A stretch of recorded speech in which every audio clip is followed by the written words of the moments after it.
So some of you may or may not know, back in TBC, I've done quite a few videos about farming inside instances, stealthed with herbalism and mining, and mainly mining, because I feel like mining in instances is more worthwhile in TBC, but actually herbing in instances could be more lucrative due to making things like Dark Moon card greatness. Well, I'm back at it again, but this time I'm looking for Cobalt Ore in Utgard Keep. Now, I've done a lot of runs of this. If I was to hazard a guess, I would say somewhere between 60 and 70 to absolutely refine the best way of doing this. So every pull is clinical. That sounds a little bit extreme for just farming instances, but it is. So having every cooldown ready at the exact minute that you need it. And I mean literally to the second. So like I say, a lot of time in here. Let me show you what I mean. So every run of Utgard Keep has got 2 possible mines, and you'll be able to get both of these. I've done so many runs, and I've not yet came across the Cobalt Ore that I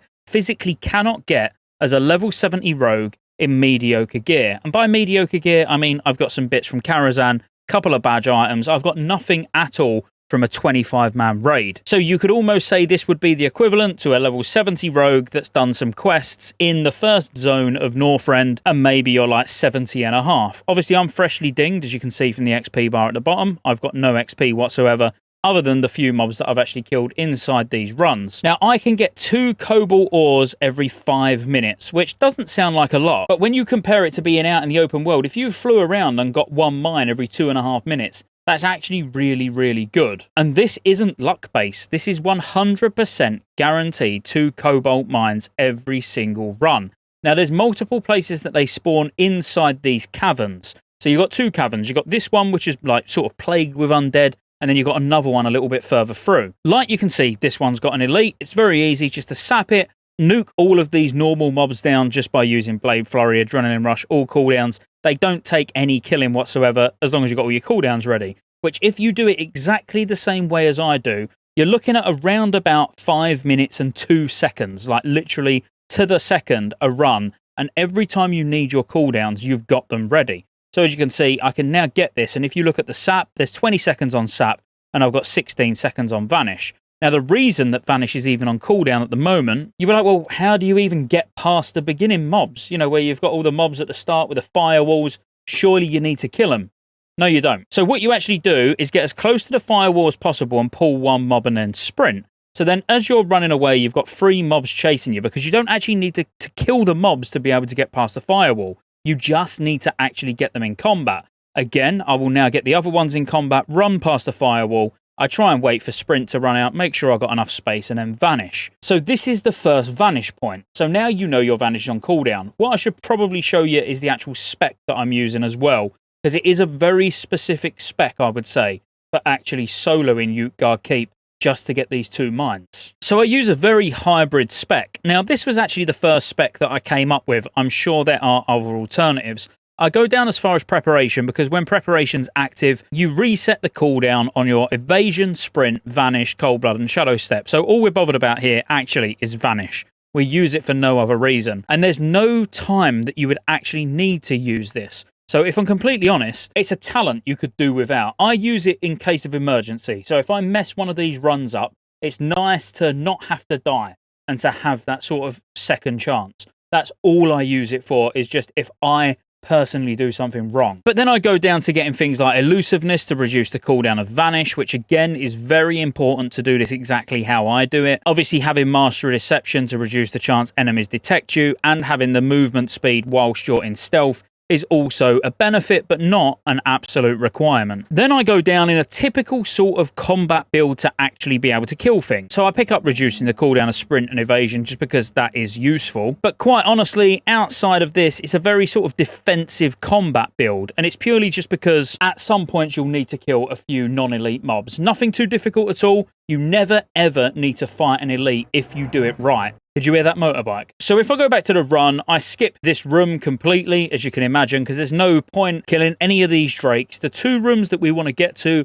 are the caverns. So the caverns that have the undead in. I come out of stealth here and run along just to save a few seconds, because you don't need to stealth the entire way. Although if you do, there's no problem with playing it safe. You can absolutely stealth through here. But I just stealth at the point here where I actually need to, because if you don't stealth here, you will pull the ads and probably die if you haven't got Vanish ready. This particular mine here is probably the worst one to get, but as long as you've got all the talents that I've said, and you're only using Vanish when I said as well, you've got absolutely no problem with just sapping this mob, killing the 4 ads with all your cooldowns, and then by the time your Vanish is ready, the sap will wear off. So no problem at all, you can absolutely get this mine. Then you continue to make your way through until you find the other section that looks exactly like this. Now there's only a couple of packs that are worth talking about. You do occasionally get a wolf in these packs. If you do, don't be scared, you can absolutely get past them. Like I show you here, there is a wolf in this group. Yes, it sees through stealth, but as long as you hug the stairway, you can get round no problem.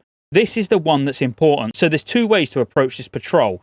If it's coming towards you, if you stand behind this torch, the wolf will look at you and you will think it's going to aggro, but it won't. It will just continue on. So if we're going to stand here just for the time being, just so you can see exactly how that works, but I will show you in a future clip soon where you can stand if you was to come up the other way. So if it's walking away from you, where you haven't got to save time waiting for it to patrol all the way back. But like you see, it looked at us, we just let it go past, and then we can continue on with a run. This area here is the only place where you may need a second Vanish due to preparation, because sometimes there is a wolf in this pack, and if there is, I've not found a better way than using preparation and getting that extra Vanish.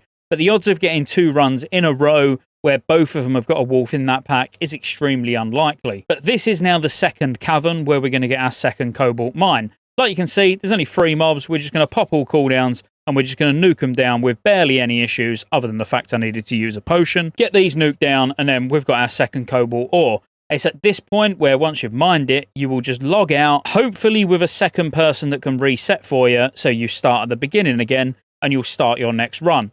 And like you can see, that was 5 minutes, 4 seconds. I was actually about 2 seconds slower than where I would like to be. As long as I can do each one of these runs in 5 minutes, just over 5 minutes, that's cool because, 20, 25 minutes and you're locked out, you can't do any more. And then obviously you just leave it an hour or whatever and then just go back and do it again. Time in, do it however you want. Me personally, I'll just be doing this as quick as I can in that 5-minute run, each run, get locked out and then log on another character and do something else. But this is a great way to get Cobalt Ore. Now, there are some examples like this where you have it really, really easy. So these aren't fixed spawns. It's just basically the 2 caverns will hold 1 ore each. But if you look on the opposite side here, where the ads are on the right, we know that that's where the last ore was. This time it's actually on the left, which makes it really, really easy. Because all we've actually got to kill is 1, maybe 2 non-elite mobs at the max, and we get our Cobalt Ore. And this is what I mean, they're not fixed spawns. So on private servers or wherever you've played, they are fixed. They're always in the same place. Actually, in the beta at the moment, they're fixed as in the general location, but it's not always in the same place. But as a rogue, you can absolutely get every single one. There is not a spawn as long as you've got a little bit of gear. You don't need loads of gear, you don't need full bis, you don't need Sunwell, you don't need anything like that.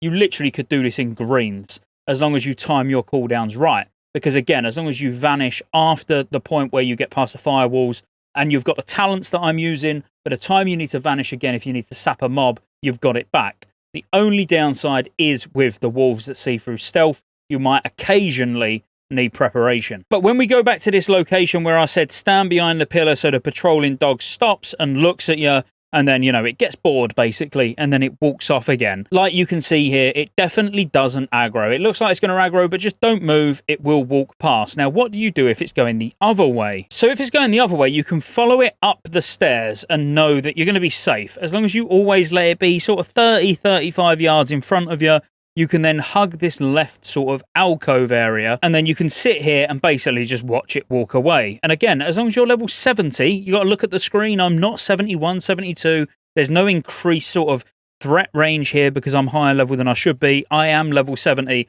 and it will just walk past you. But here is a prime example where I'm going to need preparation, because this particular pack has got another wolf in.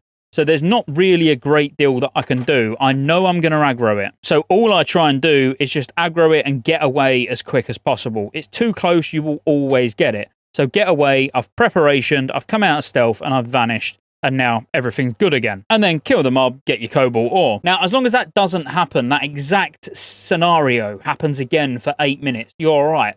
Odds are, because it takes 5 minutes a run, as long as you don't get this happening back to back, you're going to be absolutely fine. And I personally, in all the runs I've done, I haven't had it happen back to back. Or what I have actually done was when I was testing it on a Night Elf. Now, I know this is getting very niche, but I actually gouged the wolf, run further ahead, and then shadow melded.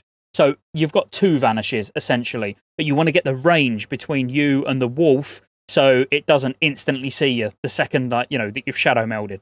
So as long as you get that little bit of distance, is absolutely fine. But honestly, if you follow this absolutely to the T, using every cooldown when I use it, so only using Vanish now with Sprint to make sure that you can get through the walls and drop all the aggro, then vanishing again at this point where you need to kill all the mobs and you've got 1 sapped. By the time the sap wears off, your Vanish will be off cooldown again, so you can vanish. And now, as long as you don't need it again, but if you've got preparation to actually get out of it, you'll be absolutely fine. You will be able to get 2 mines every 5 minutes, which is absolutely solid. 2 cobalt mines guaranteed every 5 minutes. So you're going to be getting Eternals from that as well. It's actually a really, really good farm. And I enjoyed perfecting this to share with you guys.